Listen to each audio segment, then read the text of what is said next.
We are live and we'll start in 2 minutes.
We will start in like 1 minute exact.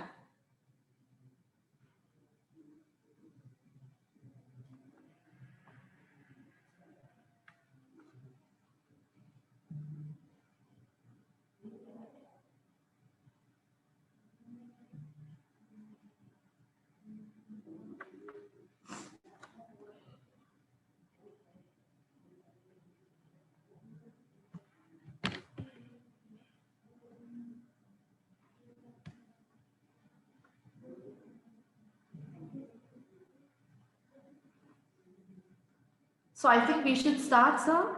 Well, hello everybody, good morning. Welcome back to New Age Finance and Accounting Summit Day 2. I hope everybody is doing well and you had a great time attending all these sessions yesterday. My name is Varsha. I'm from Khaleej Times. Well, in response to the changing role of CFOs in the region and with deep-rooted research of the industry, the virtual summit is focusing on businesses transformation through advanced technologies, cultural transformation after pandemic, impact of RPA, digital transformation, business intelligence, and so much more. I would like to thank our official RPA partner, Blue Prism, exclusive business intelligence partners, MicroStrategy, strategic partner, SAP Concur, and silver sponsor, Oracle, for showing massive trust in our capabilities. Well, moving on to the first session for today, our topic for today, today's session is how to be resilient and prepare for future growth. And our speaker for today would be Mr. Gary Brocklehurst. He, just to give you all a short introduction for Mr. Gary, he's an ERP business development and strategy leader for Gulf region Oracle. Gary has been with Oracle for 27 years and leads ERP, EPM business development and strategy for Gulf region based in Dubai. He is hands-on professional in the enterprise application marketplace with 32 years experience and a track record for shaping and delivering a complex enterprise business solution across a range of commercial industries and geographical regions. So welcome, Sir Gary. It's an absolute honor to have you on board. Well, I am looking forward for this session. I would please request you can please start, sir. Thank you.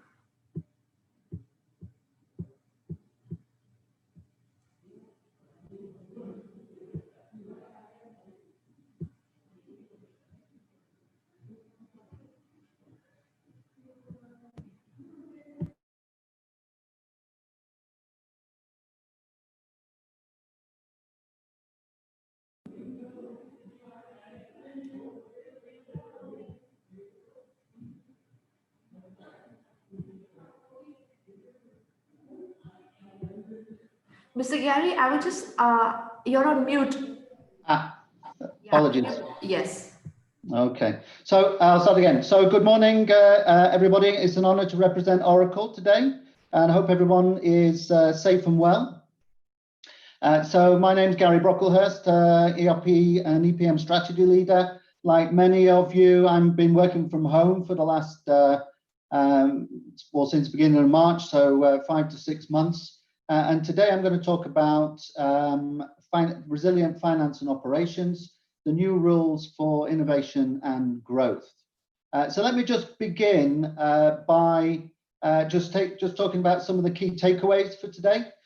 So there's much uncertainty in this pandemic, that's for sure. But one thing became very clear very quickly, which is the importance of having a digital backbone to support financial and operational resilience when something as dramatic as COVID-19 hits. You will hear today how using cloud applications will boost finance and operational resilience, not just to continue operations of essential businesses, but to also position your organization for the future, for innovation and for growth. So without further ado, let me continue with the presentation. So I wanted to start off by talking about agility and what we mean by agility. You know, the two most famous footballers in the world at the moment, Cristiano Ronaldo and Leo Messi. You know, debate on who's the best. For me, it's Ronaldo, but that's my own personal opinion. But what these both possess is amazing agility. So they're able to play in different positions, but they're able to kind of change direction almost in mid-stride, which kind of sets them apart from the rest. So you know, when we talk about agility, think about Ronaldo, think about Messi, and think about how agile and nimble you need to be as a business. Okay, so in terms of resilience, you know, we are resilient when we can continue to be agile even when we're disrupted. And you know, this pandemic has been you know, unprecedented. So some people have called it the biggest business continuity test that's ever happened. But there's never been a case where we've completely stopped all the economies around the world. And I think it's brought into very sharp focus what being agile is within today.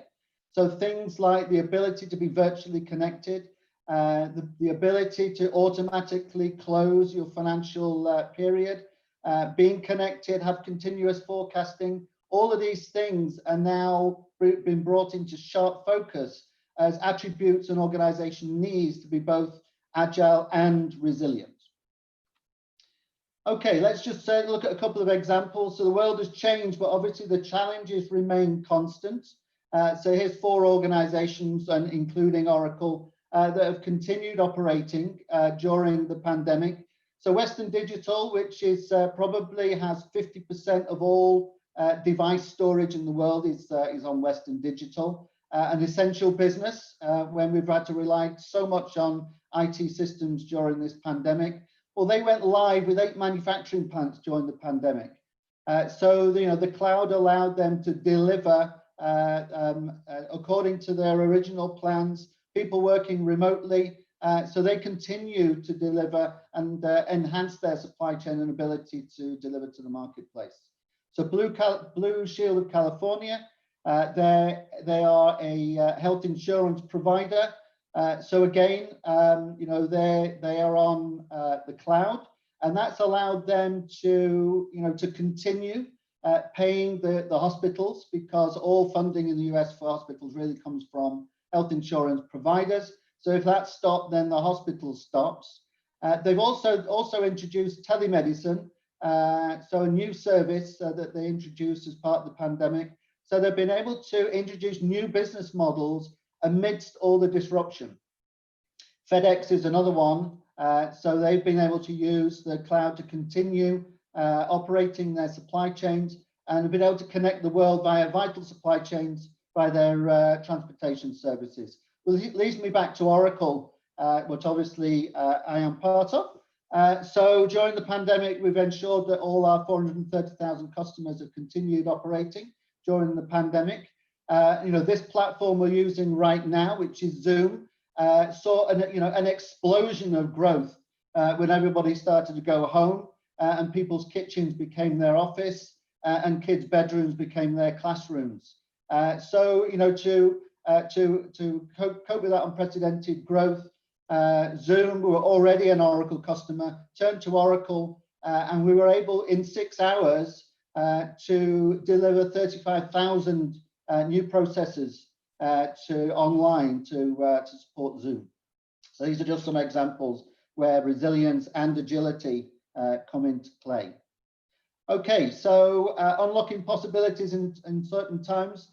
3 phases here: the analyze and understand. So if you're familiar with the 5 R's of McKinsey, then when the pandemic hit, we had to kind of figure out what on earth just happened, and then which we call the kind of the resolve phase, and then we went into resilience phase, which tried to readjust to the new normal. And what many people are about to embark on is during the return phase, so identifying what the new normal is and how they can exploit it.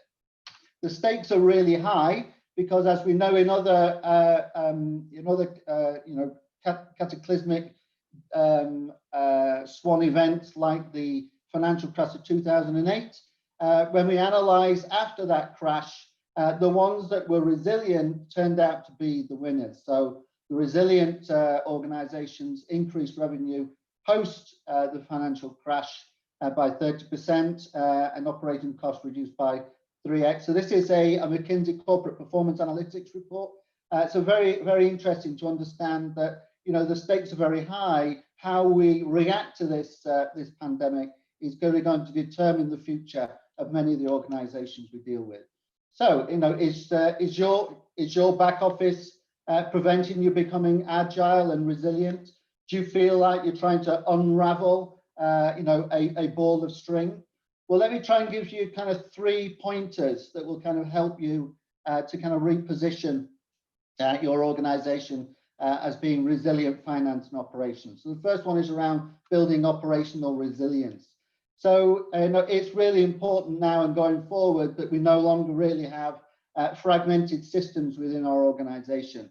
So the resilient organizations have one solution, a one company experience for all of their employees, which then gives the customer a single customer experience into the organization. So one solution, one company, one set of applications, all running on the cloud, with all of the technology embedded within there.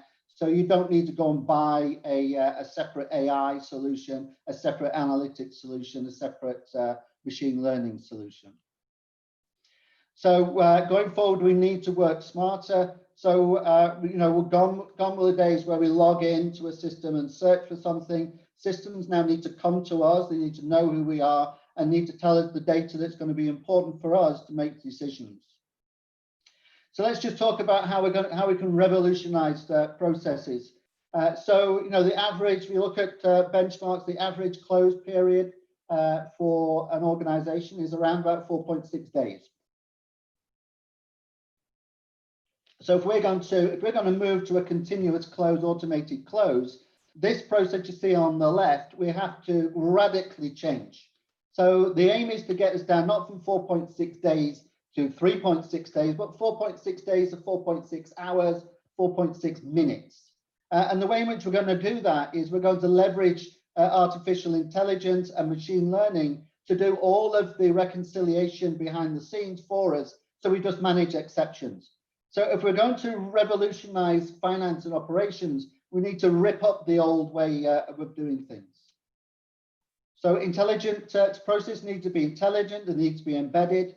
We need to be able to buy things within our organization the same way as we buy things at home, through a mobile device onto an Amazon-like experience. When we do our expenses, we really don't want to be able to key in a receipt.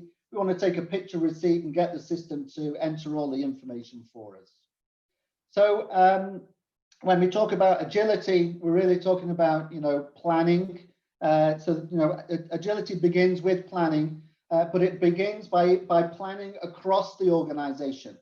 Something that is quite time consuming, but by using modern systems and artificial intelligence, machine learning, we can help bring all the data together to help people plan across the business. So the next step of our three-step process then is to try and outperform with agility. So how can we use agility to outperform our competitors? So the first thing we need to do is obviously, again, we need to be ready for anything. So we need to be ready for anything, and we need to be able to plan for anything. So when we do our planning, we need to bring in external data as well. So we need to bring in all the external data that might influence the way that things might turn out, and use that in our planning process. So what we're trying to do really is move from yesterday, which is we spent most of our time on data manipulation. We're doing a better job these days. We do less on data manipulation and more on data analysis. But really, we don't even want to do the data analysis, because as data becomes more and more and more, we really can't actually have the time to do the data analysis either. So we need the system to tell us what's important within that data so that we can take strategic action. Now, one of the things that our customers have been leveraging during the pandemic is the ability within our cloud applications to do scenario modeling and business continuity planning. So that's all, it's out of the box within our applications. So what we've been able to do with customers is to model different scenarios, different outcomes, and then plot a course which will be best for that organization to navigate out of this crisis. And it's not only this crisis, there will be other crises, and this is obviously a big one, but every day we have disruption within our business. And then finally, grow with a proven partner, so that Oracle has the ability and strength and stability to be always be here for our customers. So as we go to the cloud and we move from being a product company to a service company, then our ability to deliver service is very important. And our customers see us as a partner and not a vendor. So this lady from Aventis Health, which is a very key hospital provider within the US, they saw the change from Oracle being a vendor to Oracle being a partner. Okay, so what do customers value about our partnership? This complete solution, one company solution is very, very important. They only have one relationship to be able to manage, and they can put all their effort into that partnership. But also what they really appreciate is our customer first approach and our ability to deliver innovation very, very quickly. So within the cloud, as opposed to traditional on-premise applications, we can deliver innovation incrementally every 90 days. So every 90 days, the organization gets a new capability, which is fantastic for customers. So in the past, if we came up with a new innovation, the customer had to wait until they did their next big upgrade before they could take advantage of that. So we have 7,100 customers, and we're able to kind of use that to kind of create a voice.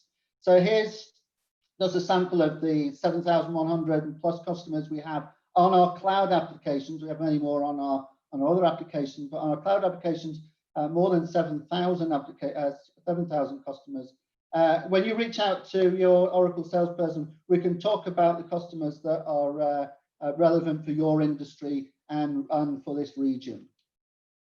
So what did we do when we had this, when we connected, when we went to the cloud? We were able to bring all of these 7,000 customers all together onto a connected platform, and that gave them a voice. And those 7,000 customers have fantastic ideas, which they then feed into Oracle and feed into our development organization, which means that now the customer is a key source. Almost 80% of our new development is driven by customer requirement that's coming from our ability to join our customers together on the cloud and give them a voice through this global community. So, my call to action for you really is to reach out to Oracle, see what it might be like for you to join our global community, join other customers that are in your region, in your industry, share ideas so that we can improve the ability to service your industry and service you and your customers better. So that's the end of the presentation. I just want to go through the takeaways again. We've talked about the importance of having a digital backbone. We know that that's going to be very key in place for support financial and operational resilience. The cloud will boost resilience and agility, and it'll dramatically improve your ability to respond in the age of increasing uncertainty. And as a trusted Oracle, as a trusted partner, Oracle can help position your organization for the future innovation and growth, which is going to be vital for when we come out of this pandemic, which we eventually will. So that's the end of the presentation. If anybody, whilst we're taking questions, if anybody wants to find out more about the stories that I talked about, the QR code on the screen, click on that, bookmark the webcast that was part of this, and see for yourself what our customers are doing. Thank you very much for your time today. It's been a pleasure and honor, and I'll hand back to Varsha. Thank you, Mr. Gary. It was amazing to have you on board. We have a couple of questions. We have Amitwa Mazumdes asking, what is the development by Oracle in real-time cash forecasting in such a volatile environment? Real-time cash forecasting. So yes, I mean, that's one of the biggest benefits that our customers have had during this kind of resolve phase of the pandemic.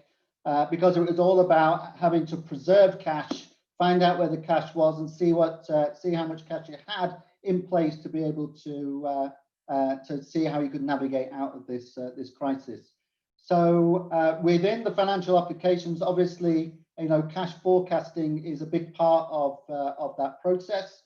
So that's already there. What's really interesting is the customers that then use the scenario planning and scenario modeling to be able to model different cash flow forecasts based on different scenarios within their business. So maybe the recovery in Asia is maybe faster than it might be in Europe. What might be the impact on revenue streams coming from Asia? What would be the impact of my cash forecast based on that different scenarios? And you can model all those different scenarios any way you want, and that's super quick. Customers can implement it very, very quickly. And it's actually given our customers, a huge boost.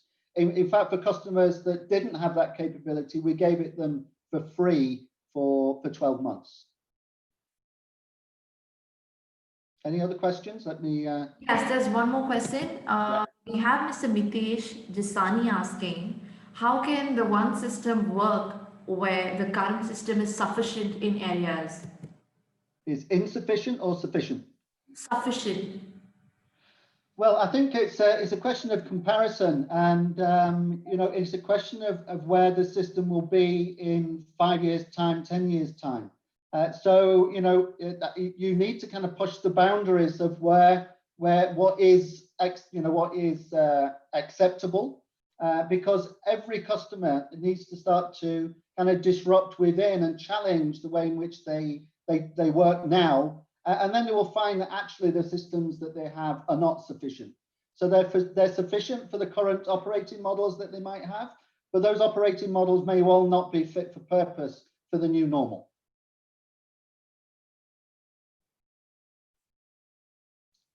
That would be my answer to that question. That's it. I think it was an amazing session. Thank you so much for taking your time and speaking on such an informative session that we had with you. Thank you to all the attendees. I would request all the attendees. We have an industry workshop which is starting at 10.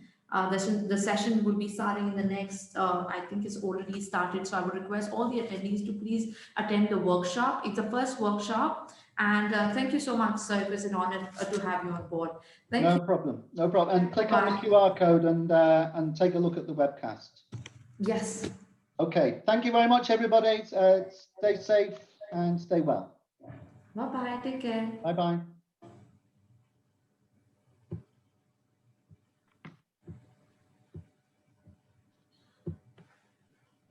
Okay. Are we done?